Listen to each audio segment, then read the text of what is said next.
काल 16 नोव्हेंबरला चित्तपूर कलबुर्गी या काँग्रेस अध्यक्ष मल्लिकार्जुन खड़गे यांचे पुत्र प्रियांक खड़गे यांचा मतदारसंघ या ठिकाणी राष्ट्रीय स्वयंसेवक संघाचं पथसंचलन झालं।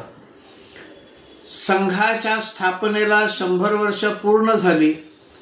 विजयादशमीला सगळीकडे संघाने संचलनाचे कार्यक्रम केले।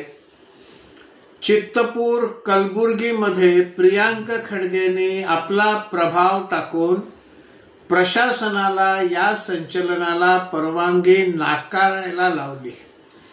प्रकरण कोर्टात गेलं, सुनावणी झाली।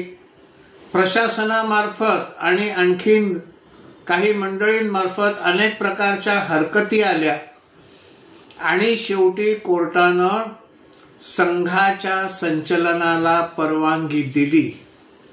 काल हे संचलन झालं। त्याच्यामध्ये संघाचा पूर्ण गणवेश परिधान करून 300 स्वयंसेवकांनी संचलन केलं। सोबत घोषणा देणारी काही मंडळी देखील होती।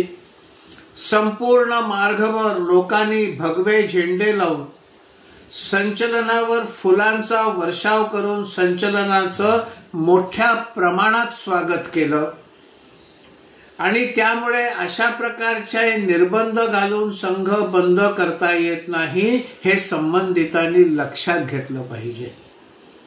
दुसरं सांगायचं आहे की जे लोक कायम संघ नोंदणीकृत आहे का, संघाने आजपर्यंत नोंदणी का नाही केली, याचा अर्थ संघ बेकायदेशीर आहे।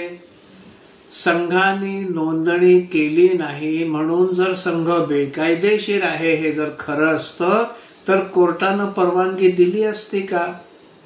ज्या अर्थी कोर्टानं परवानगी दिली त्या अर्थी संघ बेकायदेशीर नाही। नोंदणी नसलेली संस्था असली तरी ती कायदेशीर आहे। नोंदणी करण्याची सक्ती कुठलाही कायदा आपल्या देशात करत नाही। हे नोंदणीचा विषय वारंवार काढणाऱ्यांनी पुन्हा एकदा लक्षात घेतलं पाहिजे।